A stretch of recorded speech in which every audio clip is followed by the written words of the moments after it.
Франция.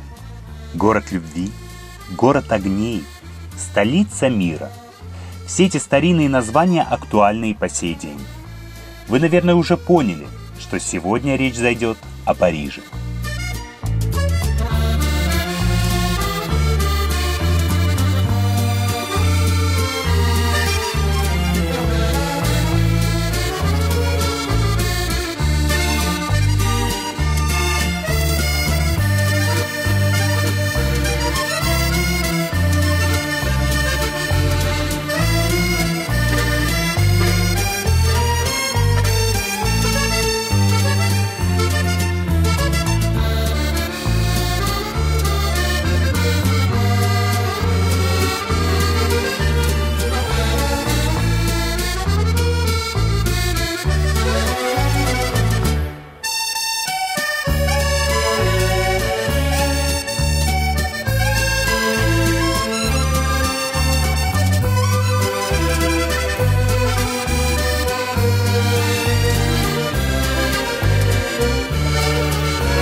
Париж – самый посещаемый город мира, а его достопримечательности являются самыми воспетыми в произведениях мировых классиков литературы и искусства. В нашей стране раньше было принято говорить так: увидеть Париж и умереть. Стоит ли писать завещание перед поездкой в столицу Франции, можно проверить, только лишь посетив этот великий город. Париж – это одна из самых древних столиц на карте Европы. Он был основан еще в III веке нашей эры кельтскими племенами на месте поселения Лютеция. В эту эпоху он представлял из себя небольшую крепость, расположившуюся на небольшом естественном острове Сите в водах реки Сены. Удобное расположение города на реке, соединяющей Средиземное море и Британские острова, позволило ему быстро развиваться и расти. Позднее город пережил длительный период, находясь в составе Римской империи, после чего в конце V века приобрел свое современное название, став столицей франкского государства.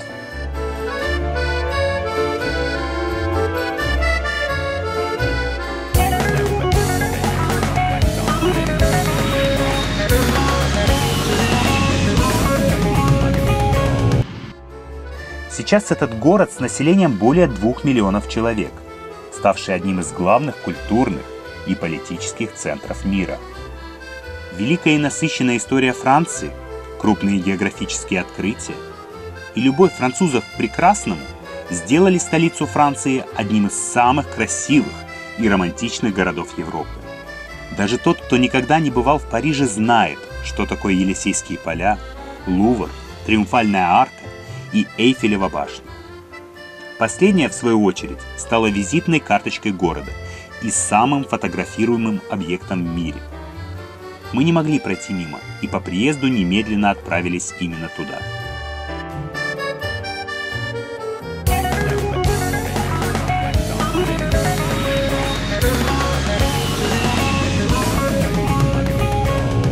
Вряд ли найдется более популярная достопримечательность для того, чтобы сделать фото или себя сфоткать.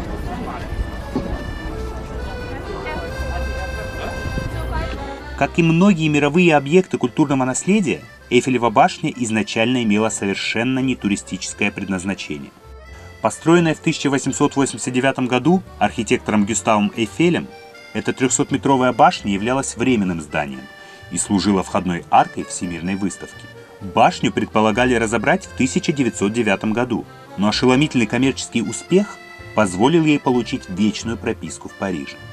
Тем не менее, она вызывала восторг далеко не у всех жителей города. Сам Виктор Гюго еще при строительстве башни усердно настаивал на том, что ее надо снести. Но эффект от возведения этого сооружения доказал обратное. До сих пор башня является самым высоким зданием в Париже, вот уже 120 лет. Несмотря на свою внушительную высоту, ее вес составляет всего 10 тысяч тонн.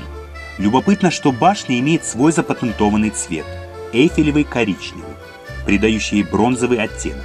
До этого она несколько раз перекрашивалась, меняя цвета. В последнее время Эйфелева башня перекрашивается каждые 7 лет, на что каждый раз уходит 60 тонн краски. Особенно красиво башня выглядит в ночное время. Яркая подсветка придает ей золотистый оттенок, а мерцающие раз в 30 минут огоньки придают ей особенный праздничный вид.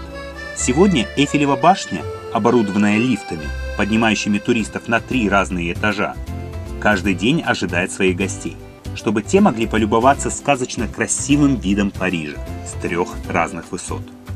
И, кстати, это единственная видовая площадка в городе, где на фото вы не увидите самой Эйфелевой башни. Но несмотря на все величие и изящность, по моему мнению, есть еще одно место, где вид на Париж еще более сказочен и романтичен. Поэтому сейчас мы направимся на крышу легендарной Триумфальной арки.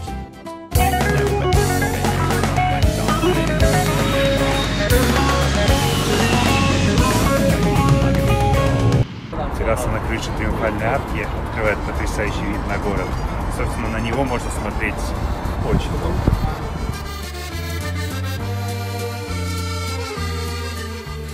Каждого, кто приезжает на Елисейские поля, встречает завораживающий вид на Триумфальную арку, расположившуюся на площади Шарля де Голля. Строительство арки началось в 1806 году по распоряжению Наполеона. Все строительные работы были завершены лишь к 1836 году, когда сам Бонапарт уже покоился на острове Святой Елены. А век спустя, в 1921 году, под сводами арки были захоронены останки неизвестного солдата. Триумфальная арка украшена 2 историческими скульптурами: Марсельеза с одной стороны и Триумф 1810 года с Наполеоном по центру. Обе скульптуры обращены к центру города, по направлению к Елисейским полям. Внутри арки расположен одноименный музей. Здесь множество экспонатов, рассказывающих о величии французской армии и Наполеона. В музее можно ознакомиться с личными письмами, которые собственноручно писал Бонапарт. На крыше же арки расположена открытая терраса. Здесь открывается самый романтичный вид на город. Именно тут тебе открывается удивительная задумка архитекторов Парижа: свести 12 основных проспектов города в одной точке, на площади Шарля де Голля, которую еще называют Площадь Звезды. Отсюда можно увидеть красивейшие крыши Парижа и Эйфелеву башню. Особенно красиво и загадочно город с Триумфальной арки выглядит во время заката. Единственный минус арки – это отсутствие лифта. Любого желающего подняться в музей и на крышу арки ждет захватывающее 15-минутное восхождение по старинной винтовой лестнице. Но тем, кто занимается спортом, такими восхождениями не испугать. Раз уж мы здесь, то самое время прогуляться по Елисейским полям Парижа. Это одна из главных улиц города, на которой проводится большинство парадов. Она простирается почти на 2 километра, беря начало от площади Согласия и завершаясь около Триумфальной арки. Ее история не так длинна, как могло бы показаться. Сейчас же Елисейские поля, пожалуй, можно назвать центром парижского гламура. Свое название они получили от Элизиума, античного острова блаженных, где беззаботно живут праведники и герои, которым боги даровали бессмертие. По слухам, цены на недвижимость на Елисейских полях настолько велики, что во всем Париже нашлось всего 6 человек, которые могут позволить себе постоянно там жить. Именно здесь и на прилегающих улицах расположены самые дорогие бутики и автосалоны, представительства разных международных компаний и организаций. На Елисейских полях находится главный в мире магазин «Дом Луи Виттон», занимающий целое здание. Всем любителям Луи Виттон посвящается. Позади меня магазин «Дом Луи Виттон». Именно отсюда пошел этот бренд. И примечательным является то, что в него постоянно стоит очередь.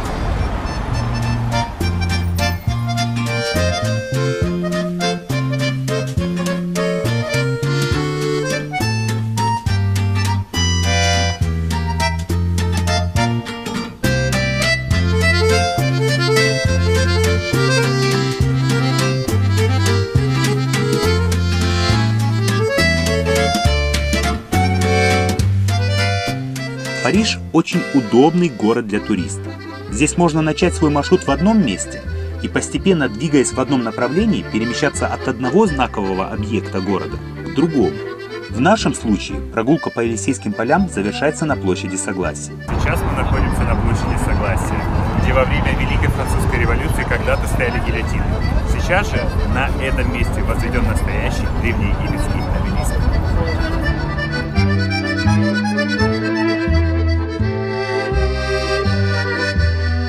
Парижскую площадь Согласия называют одной из главных площадей города. Она имеет форму правильного восьмиугольника, в каждом углу которого расположена статуя, символизирующая один из французских городов. Проект площади был создан в 1755 году Габриэлем Анжаком. После Великой Французской революции в центре площади была установлена гильотина, а сама она переименована в Площадь Революции. Многие знатные особы, такие как Людовик XVI и Мария Антуанетта, были казнены именно на этой площади. После спада революционных настроений гильотину убрали. Несколько позже место было переименовано в Площадь Согласия. За площадью Согласия расположен легендарный сад Тюлери. Он разместился между улицей Риволи, Сеной и знаменитым музеем Лувр. Основанный в 17 веке, сад был создан с учетом строгой геометрии, что в то время считалось традиционным для Франции. И вот через несколько минут прогулки по саду мы оказываемся на главной площади перед Лувром. Это самый известный, самый дорогой и самый посещаемый музей в мире. Количество экспонатов Лувра занимает пространство 22 футбольных полей, но музеем Лувр был не всегда. Он был основан в 1190 году Филиппом Августом как крепость, а позднее стал королевской резиденцией. Уже тогда Лувр украшали шедевры мирового искусства. Каждый из французских правителей, который использовал Лувр как свою резиденцию, старался провести здесь изменения по своему усмотрению. Резиденцией французских королей Лувр был лишь до 17 века, когда Людовик XIV перенес ее в Версаль. Фактически с этого периода началась история Лувра как музея. Сегодня этот музей ежегодно посещают 10 миллионов человек. Музей предлагает для осмотра 35 тысяч полотен, статуй, фресок и гравюр. И это лишь малая часть. Всего в фондах музея их 300 000. Если вы сильны, выносливы и готовы потратить на осмотр до 10 часов, каждому экспонату достанется не более секунды вашего времени. Отсюда логичный вывод. Планировать осмотр нужно заранее. Вот основные разделы музея. Древний Восток, Древний Египет, Древняя Греция и Рим. Искусство ислама, скульптуры, декоративно-прикладное искусство, графическое искусство и живопись. Самая известная картина Лувра – это работа Леонардо да Винчи «Мона Лиза», известная как Джоконда. Помимо Джоконды здесь представлены еще 4 картины Леонардо да Винчи, а также полотна Рафаэля, Тициана, Эль Греко, Гойи и сотен других. Даже если захотите, Джоконды вам почти наверняка не миновать. Все указатели Лувра настойчиво указывают путь к ней. Место экспозиции вы также наверняка определите сразу, по огромной толпе в зале. После нескольких попыток вандализма Джоконду укрыли бронестеклом. Отсюда появляется совет. Становитесь точно напротив, иначе вместо картины вы будете любоваться бликами.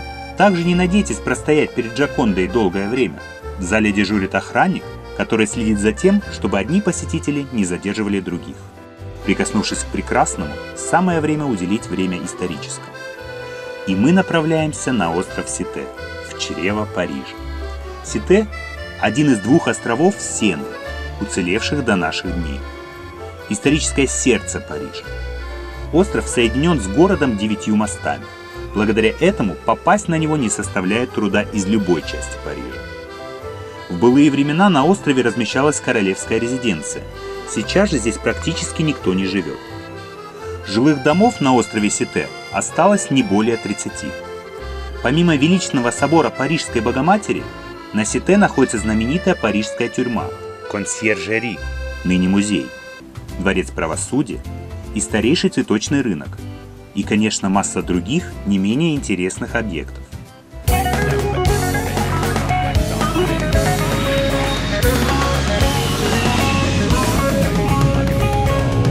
Особо посещаемым на острове считается собор Парижской Богоматери, он же Нотр-Дам-де-Пари. Собор известен в первую очередь благодаря роману Виктора Гюго, задавшегося целью разжечь в французах любовь к собору. Вот и знаменитый, воспетый Виктором Гюго Нотр-Дам-де-Пари. И больше не нужно никаких слов.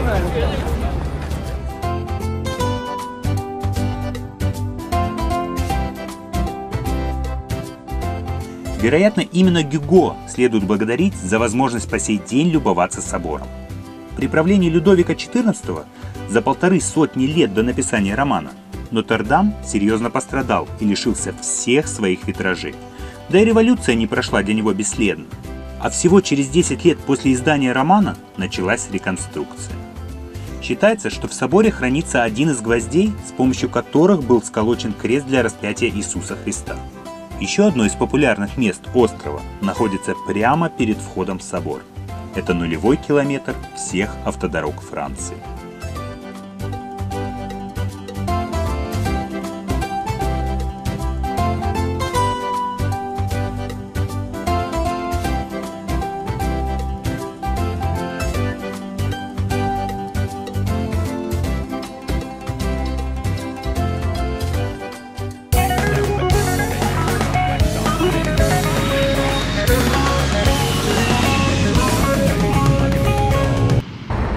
Дорогие друзья, подарен Николаем II в честь Франко-Русского союза, и назван он в честь Александра III, его отца.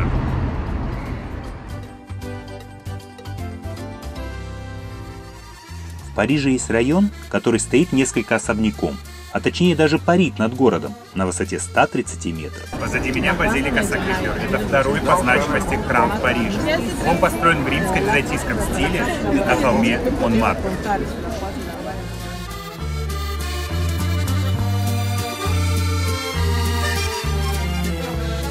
Это Монмартр.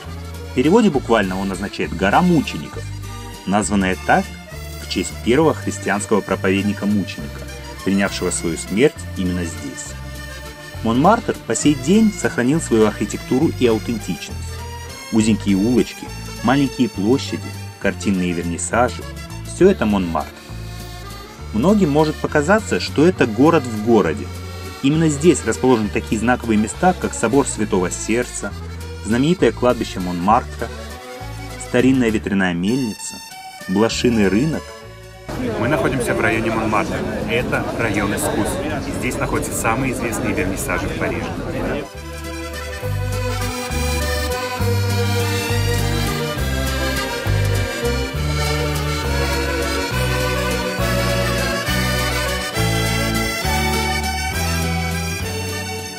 А также площадь Пигаль, известная своими ночными кабаре, борделями и барами. Дорогие друзья, сейчас мы находимся в очень интересном месте. Это площадь Пигаль. Именно здесь находятся самые известные бордели и кабаре в Париже.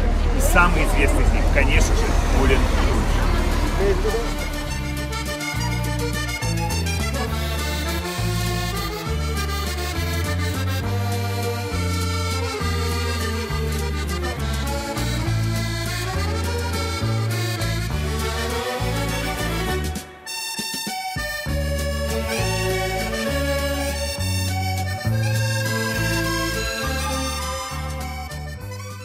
На площади Пигаль расположена знаменитая кабаре Мулен Руж. Галерея Лафайет – это ансамбль старинных зданий, в которых располагаются бутики модной брендовой одежды.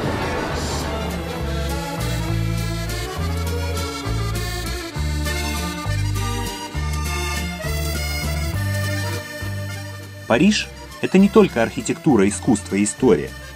Поговорив о достопримечательности Парижа, нужно сказать несколько приятных слов о легендарной французской кухне. Мода и еда – это два слова, которыми можно охарактеризовать современную Францию. Ни в одной другой стране не уделяют столько внимания еде, способам ее подачи и презентации. Французская национальная кухня отличается многообразием вкусов и сочетаний, а также различными технологиями приготовления.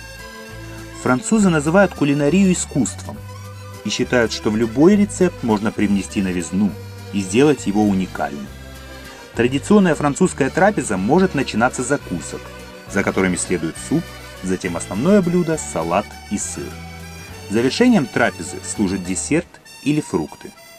Важной частью трапезы является сыр, которого более 200 сортов. Именно во Франции сформировалось такое блюдо, как суп с прозрачным бульоном. Черный кот – символ Парижа. Сейчас мы находимся в одном из известнейших заведений Парижа, называется Черный кот. Это заведение примечательно тем, что сюда заходили самые именитые люди Парижа, такие как Поль Верлен и многие другие.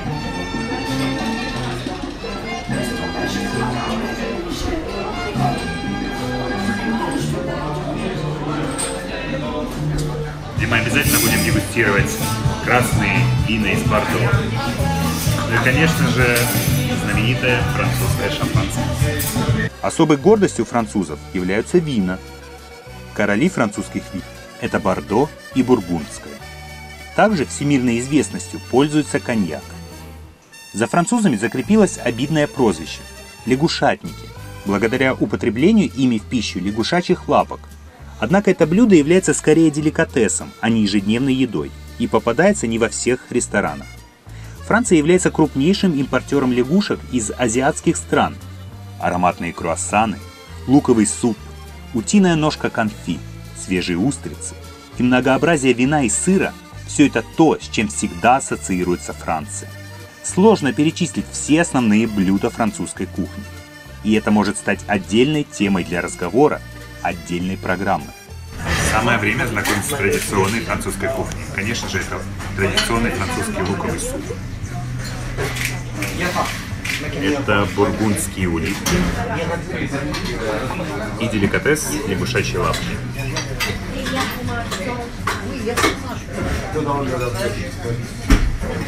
Все это под аккомпанемент хорошего красного французского вина из Бордо. Бон аппетит!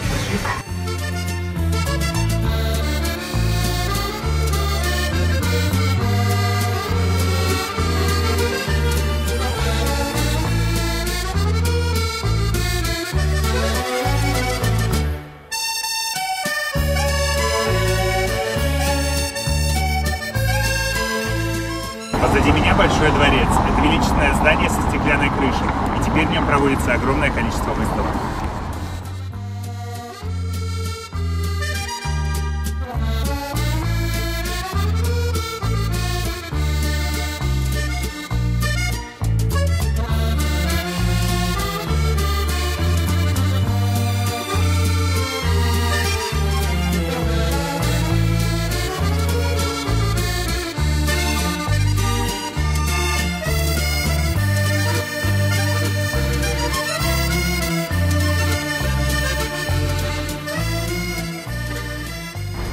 А это дворец инвалидов. Строительство этого здания было начато по приказу Людовика XIV. И это был один из первых домов инвалидов в Европе.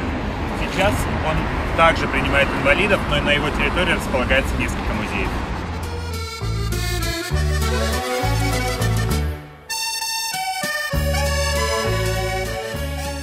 Париж – это удивительный город. Это город романтики и красоты, архитектуры и искусства, ароматов парфюма и еды. Город Великой Революции и дом для множества иммигрантов. Он стал заветной мечтой как для ценителей моды и искусства, так и для тех, кто находится в поисках лучшей жизни. Нередко это становится причиной множества беспорядков и межнациональных конфликтов.